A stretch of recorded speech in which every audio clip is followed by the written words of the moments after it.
Hello friends, welcome to VJS works. இன்றைக்கி ரவை உருண்டை சீக்கிரமாக ஈஸியாக வீட்டிலையே எப்படி செய்யலாம் அப்படிங்கிறத பார்க்கலாங்க. நான் அதுக்கு ஒரு 1/4 கிலோ ரவை எடுத்திருக்கேங்க. அது ஒரு டம்ளரில் அளந்துக்கிட்டேன். 1/4 கிலோ டம்ளர் தான் அது. அதை அந்த ரவையை நல்லா கொஞ்சம் சூடு வர்ற மாதிரி நல்லா வறுத்துட்டு அதை மிக்சியில் போட்டு பவுட்ரு பண்ணி வச்சுக்கலாம். அதே மிக்சியில் நான் ஒரு 5 ஏலக்காய், ஒரு 2 ஸ்பூன் சர்க்கரையோடு சேர்த்து பவுட்ரு பண்ணி வச்சுட்டேங்க. இப்போ அதே டம்ளரில் ஒரு தேங்காய் துருவல் ஒரு மூடி அளவு இருக்கும். அதை ஒரு ஸ்பூன் நெய்யில் நல்லா அந்த ஈரப்பதம் போகிற வரைக்கும் நல்லா வறுத்து எடுத்துக்கிட்டேன். இதையும் மிக்சியில் பல்ஸில் போட்டு ஒரு 2 சுத்து போட்டு எடுத்துக்கலாம்.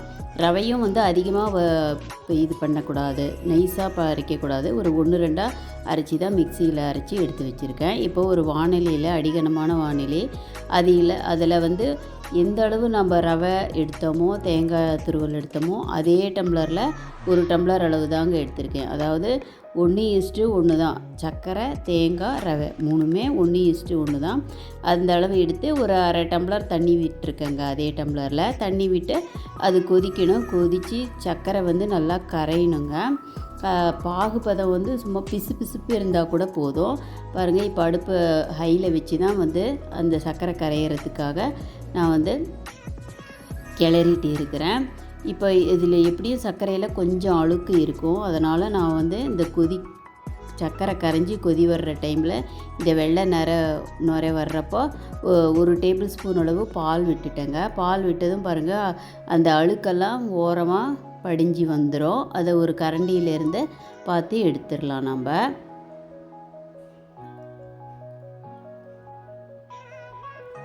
அதை எடுத்துகிட்டு பாருங்கள், நான் பாகுபதம், அதாவது பிசுப்பு தன்மை வந்துருச்சு. இப்போது அதில் இப்போ அடுப்பை சிம்மில் வச்சுக்கணும். வச்சுட்டு இப்போ தேங்காய் துருவல் இருக்குதில்ல, 1-2 தான் மிக்சியில் போட்டு வச்சுருக்கேன். அந்த தேங்காய் துருவல், வறுத்த தேங்காய் துருவல், அதை போட்டு அது கூடவே அது கொஞ்சம் நேரம் ஒரு 2 நிமிஷம் வெந்தப்புறம் வறுத்து வச்சுருக்கல, வறுத்து மிக்சியில் லைட்டாக அரைச்சி வச்சுருக்கோம் அந்த ரவையை இது கூட சேர்த்துக்கலாம். சேர்த்து நல்லா அடுப்பை சிம்பிளையே தாங்க இருக்கணும். நம்ம நல்லா வறுக்கணும். கொஞ்சம் நேரம் ஒரு 3 நிமிஷம் நல்லா கிளறி விட்டுட்டே இருக்கணும். அப்போ தான் ரவை நமக்கு வேகும். அதாவது நம்ம முதல்ல வறுத்ததுலேயே பாதியளவு ரவை வெந்திருக்கும். இப்போ மீதி கொஞ்சம் அடுப்பில் சிம்பிளில் கொஞ்சம் நேரம் நம்ம வறுக்கணும். வறுத்துட்டு இப்போ அரைச்சி வச்சுருக்கிற ஏலக்காய் தூள் சேர்த்துக்கிட்டேங்க. உங்களுக்கு இந்த மாதிரி டவுட்டாக இருந்தால் ஒரு 1/4 டம்ளர் அளவு பாலை சேர்த்துக்கலாம். சேர்த்து கொஞ்சம் நேரம் சிம்மில் வச்சு நல்லா கிளறிட்டே இருக்கலாம். பாருங்கள், இப்போ நல்லா பதம் வந்துருச்சு. ரவையும் நல்லா வெந்துருச்சு. அடுப்பு சிம்மிலேயே தான் இருக்குது. அப்போ தான் நமக்கு அடிப்பிடிக்காமல் வரும். ரவையெல்லாம் நல்லா வெந்துடும். டேஸ்ட்டும் ரொம்ப சூப்பராக இருக்கும். இது மாதிரி ஒரு தடவை ரவை லட்டு, ரவை உருண்டை நம்ம செஞ்சு பார்க்கலாம் நீங்கள். இப்போ முந்திரியும் திராட்சையும் நெய்யில் வறுத்து வச்சுருக்கிறேன். அதை கூட சேர்த்துக்கலாம். கூடவே ஒரு 2 டேபிள் ஸ்பூன் நெய் சேர்த்தா போதும். அதிகமாக நெய் தேவையில்லை.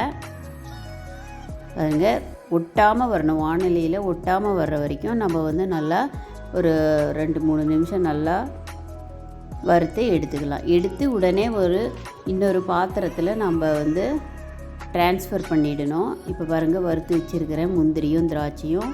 உங்களுக்கு எந்த நட்ஸ் வேணுமோ அந்த நட்ஸ் எல்லாமே சேர்த்துக்கலாம். உடனே அடுத்து இன்னொரு பாத்திரத்தில் எடுத்து போட்டுட்டேன். அது கொஞ்ச நேரம், அதாவது கை பொறுக்கிற சூடு ஆற வரைக்கும் கொஞ்சம் நேரம் ஆறட்டும். ஒரு 10 நிமிஷம் ஆறட்டும். அதுக்கப்புறம் எடுத்துனா பாருங்கள், கையில் நெய், லைட்டாக நெய் இல்லை பால், காய்ச்சின பால் கையில் தொட்டு கொஞ்சம் கொஞ்சமாக எடுத்து உருண்டை பிடிச்சிடலாம். அவ்வளோதாங்க. ரவை உருண்டை ரொம்ப ஈஸி, சீக்கிரமாகவும் குயிக்காக செஞ்சிடலாம். ஈவினிங் ஸ்நாக்ஸாக பசங்க ஸ்கூல்லேருந்து வர்றப்போ கொடுக்கலாம். பாருங்கள், ரவை உருண்டை ரெடி ஆகிடுச்சு. இதே மாதிரி கொஞ்சம் கொஞ்சமாக எடுத்து நமக்கு எந்த சைஸில் வேணுமோ அந்த சைஸில் உருண்டை பிடிச்சிக்கலாம். சூடு பார்த்து, சூடாக இருக்கும். கொஞ்சம் ஆறுனப்புறம் நம்ம உருண்டை பிடிக்கலாங்க. அந்த வானிலையில் இருந்து எடுத்து உடனே இன்னொரு பாத்திரத்தில் நம்ம ட்ரான்ஸ்ஃபர் பண்ணிடணும். அப்போ தான், இல்லைன்னா அது அந்த பாத்திரத்துலேயே ஒட்டிக்கும். அதனால் இன்னொரு பாத்திரத்தில் மாற்றி அது கொஞ்சம் ஆறுனப்புறமா பால், காய்ச்சின பால் கையில் தொட்டு தொட்டு நாம் வந்து உருண்டை பிடிச்சிடலாம். ரொம்ப ஆறுனப்பவும் நம்ம எடுத்தால் உருண்டை பண்ண வராது.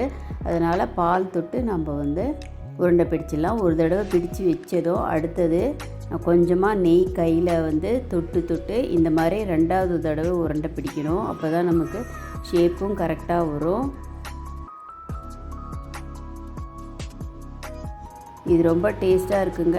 வீட்டில் எல்லாருக்குமே பிடிக்கும். இது தேங்காய் சேர்த்துருக்கோம், அதனால் ஒரு 3 நாள் நல்லாவே இருக்கும். நல்லா வறுத்து தான் இருக்கிறோம், ஈரப்பதம் போகிற வரைக்கும் தேங்காயும். அதனால் 2 நாள் 3 நாள் நல்லாவே இருக்கும். நீங்கள் வந்து ஃப்ரிட்ஜில் வச்சுருந்தால் ஒரு வாரம் கூட வச்சு சாப்பிட்லாம். கண்டிப்பாக ஒரு தடவை ட்ரை பண்ணி பாருங்கள். ட்ரை பண்ணி பார்த்துட்டு எப்படி வந்ததுன்னு எனக்கு கமெண்ட் சொல்லுங்கள். விஜேஎஸ் ஒர்க்ஸ் சேனலை சப்ஸ்கிரைப் பண்ணுங்கள், ஃப்ரெண்ட்ஸுக்கெல்லாம் ஷேர் பண்ணுங்கள், லைக் பண்ணுங்கள்.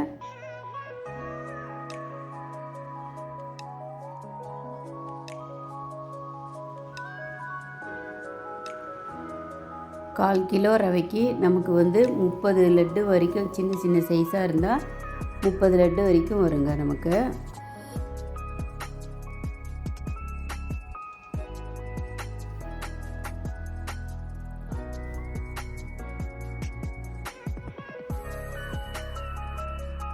பாருங்க, ரொம்ப சாஃப்டாக டேஸ்ட்டாக வந்தது. கண்டிப்பாக ஒரு தடவை ட்ரை பண்ணி பாருங்கள். தேங்க்ஸ் ஃபார் வாட்சிங்.